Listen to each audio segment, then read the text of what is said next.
ભુજ નગરપાલિકા મધ્યે સુધરાઈની બોડીની હાલની ટર્મની છેલ્લી સામાન્ય સભાનું આયોજન કરવામાં આવ્યું હતું, જેમાં શહેરના અંદાજે 15 થી 17 કરોડના વિકાસ કામોના ઠરાવોને બહાલી આપવામાં આવી હતી।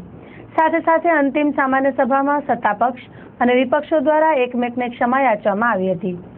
ભુજ નગરપાલિકા ખાતે મળેલી સામાન્ય સભા શાંતિપૂર્વક પૂર્ણ થઈ હતી। આ બેઠકમાં શાસક પક્ષના નેતા શ્રી બાપાલાલભાઈ જાડેજા દ્વારા શહેરના વિકાસ કામોની યાત્રા દરેક સદસ્યોના સહયોગથી સારી રીતે થઈ હોવાનું જણાવ્યું હતું, ત્યારે વિપક્ષી નેતા રાજેન્દ્રસિંહ જાડેજા, યાકુબ ખત્રી, ગની કુંભાર, મહેન્દ્ર ઠક્કર દ્વારા હજુ પણ શહેરના ઘણા વિસ્તારોની સમસ્યાને લીધે કાર્ય પૂર્ણ ન થયા હોવાનું જણાવ્યું હતું। આ પ્રસંગે સુધરાઈના બિલ્ડિંગ અંગે વિપક્ષ દ્વારા ટકોર કરવામાં આવી હતી, જે બાબતે સત્તાપક્ષ દ્વારા અરજી કરવામાં આવેલ છે, જેની મંજૂરી મળે નવું બિલ્ડિંગ બનશે તેવી વાત રજૂ કરવામાં આવી હતી। પ્રમુખ પદે શ્રી હેમલતાબેન ગોરના અધ્યક્ષસ્થાનેથી મુખ્યત્વે 2 ઠરાવો રજૂ કરવામાં આવ્યા હતા, જેમાં ભાડા દ્વારા પાર્કિંગ માટે ફાળવાયેલા પ્લોટ પર મટન માર્કેટ અંગેનું તથા કેન્દ્ર સરકાર દ્વારા નગરપાલિકાની ખૂટતી કડીઓ પૂર્ણ કરવા અમલી બનાવેલી અમૃત યોજના અન્વયે રાજ્ય કક્ષાએ પ્રગતિ પ્લાન અંગે આગળની કાર્યવાહી કરવા ચીફ ઓફિસરને સત્તા સોંપાઈ હતી। પ્રમુખ શ્રી હેમલતાબેન ગોરે સૌને આવકાર્યા હતા અને અધ્યક્ષ તરીકેનો કાર્યકાળ પૂર્ણ થવાનો હોય સૌના સાથ સહકાર બદલ આભાર વ્યક્ત કર્યો હતો। વિપક્ષી નેતા શ્રી રાજેન્દ્રસિંહ જાડેજાએ છેલ્લી સામાન્ય સભા દરમિયાન વિપક્ષ તરફથી રજૂઆતો કરી હતી અને વર્ષ દરમિયાન તેમની રજૂઆતો ઉપર ધ્યાન આપીને કાર્યો કરવા બદલ સૌના સાથ સહકાર બદલ આભાર વ્યક્ત કર્યો હતો। આ પ્રસંગે શાસક પક્ષના નેતા શ્રી બાપાલાલભાઈ જાડેજાએ તથા નગરસેવક શ્રી ઘનશ્યામભાઈ ઠક્કરે સુધરાઈની ચૂંટણીઓ હવેથી નહીં લડવાની જાહેરાત કરી હતી। ઉલ્લેખનીય છે કે બાપાલાલભાઈ જાડેજા છેલ્લા 30 વર્ષોથી નગરપાલિકાની ચૂંટણીઓમાં લડત આપીને નગરજનોની સેવા કરવા પ્રતિબદ્ધ રહ્યા છે, ત્યારે તેઓએ નગરજનોની સેવા કરવા બદલનો આનંદ વ્યક્ત કર્યો હતો। આ અંગે તેઓએ ચંચળ ન્યૂઝ સાથે વાત કરી હતી। જે મને 1985 થી આજ દિવસ સુધી સતત વોર્ડ નંબર 12 30 વર્ષ સુધી નગરપાલિકામાં સેવા કરવાનો જે મત આપીને એને તક આપી છે એ બદલ સૌ મારા મતદારોનો ખૂબ ખૂબ આભાર માનું છું। બીજું કે જે મને મારી પાર્ટીએ પણ 1985 થી સતત મારામાં વિશ્વાસ રાખી દરેક હોદ્દા ઉપર મને બેસાડી મારી પાર્ટીએ ભારતીય જનતા પાર્ટીએ પણ મને જે તક આપી છે પાર્ટીનો પણ હું આભાર માનું છું। આજે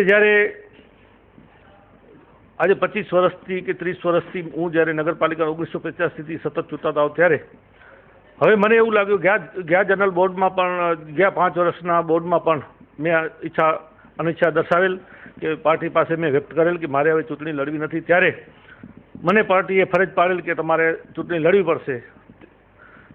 પાર્ટીનો આદેશ માની શિરોમાને ગણી અને હું ચૂંટણી લડ્યો। મારા વિસ્તારોએ મને એટલો ને એટલો પ્રેમ દર્શાવ્યો, ચૂંટણી જીત્યો।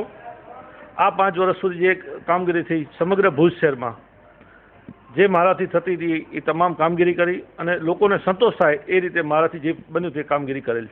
ભુજ નગરપાલિકામાં જ્યારે મને પાર્ટીએ મારામાં વિશ્વાસ મૂકીને કામ કરવાની તક આપી ત્યારે પણ મારી પણ એક ફરજ થઈ રહી છે કે મારે ભુજ શહેરના જે પણ લોકો છે એને કેમ વધારે સંતોષ આપું અને વધારે સેટિસ્ફાઈ થઈ શકે એ રીતે મેં મારી કામગીરી કરેલ છે।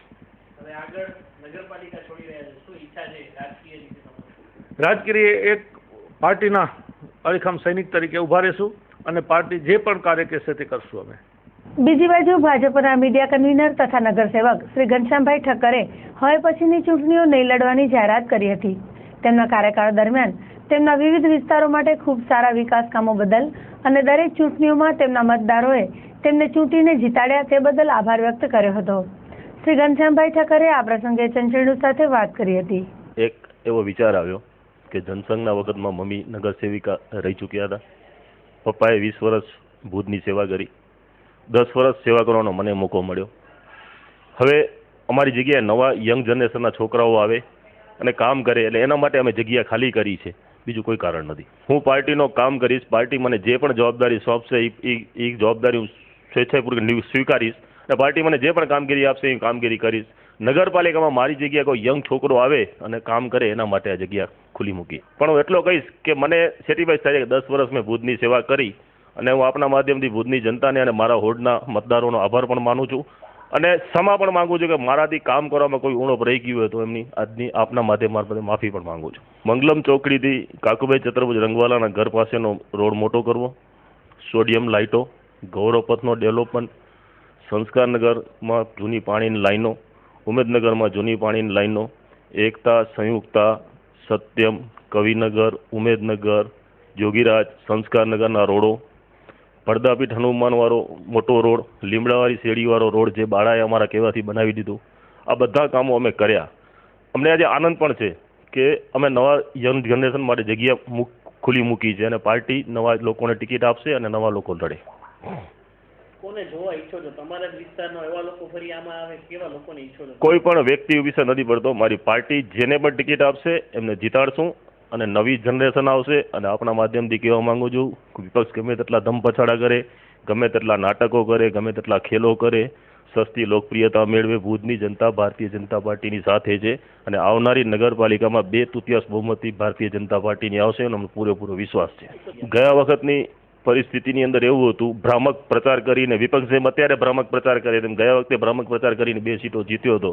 આ વખતે હોડો બધા બદલી ગયા છે અને વિશ્વાસથી કહું છું, દાવો નહીં પણ 2/3 બહુમતી ભારતીય જનતા પાર્ટીની આવશે એનો અમને પૂરેપૂરો વિશ્વાસ છે.